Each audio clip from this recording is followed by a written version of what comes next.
Welcome back. The Meyiwa murder matter is back at the North Gauteng High Court this morning.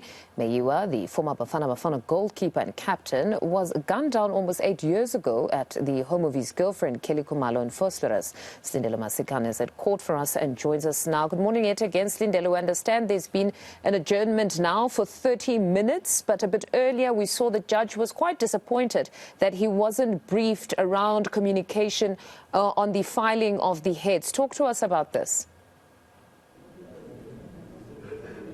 Yeah, it seemed the judge was a little bit irritated. In fact, in this matter, rather, when we began, Mfundo, and that is because it seems there's been a lot of correspondence between the defense as well as the state in terms of where we are with regards to an application to the NDPP around charges being dropped. You know that Advocate Teffo decided to write to the National Director of Public Prosecutions to request that charges be dropped against his clients. And since then, from the submissions made by Teffo this morning, we understand that he has confirmation from the NDPP's office that his request or his letter is actually getting attention. And before the adjournment, we were hearing from State Prosecutor George Baloyi, who was going into some detail around what's going to transpire moving forward. But before we could get into more of the crux in terms of what's going to happen, Advocate Teffo then interjected to say that he wanted to be the one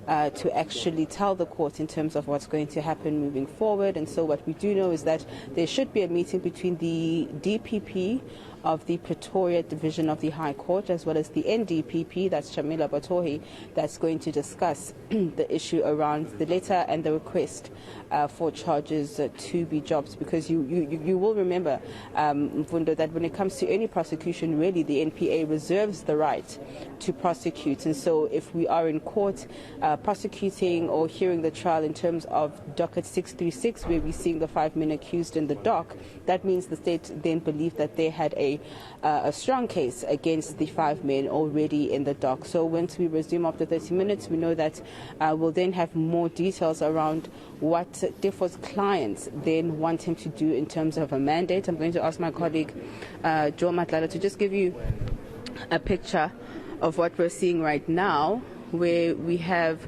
Advocate Teffo in consultations with his clients around what they want him to do moving forward. We know that Teffo says that he needs this time just to be able to get a mandate around what needs to happen moving forward. But we do have in court today once more Advocate Nal from AfriForum, who represents the Meyiwa family, on a watch brief in terms of this particular docket 636.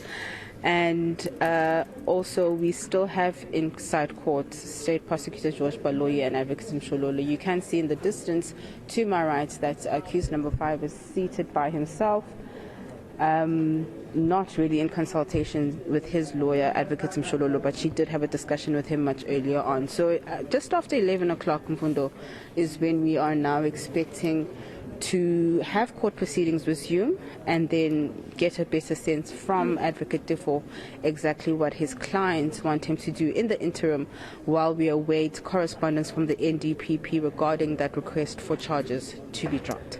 All right, we'll leave it there for now. Thank you very much. That's Slindelo Masikane continuously monitoring the Meyiwa murder case for us. Now,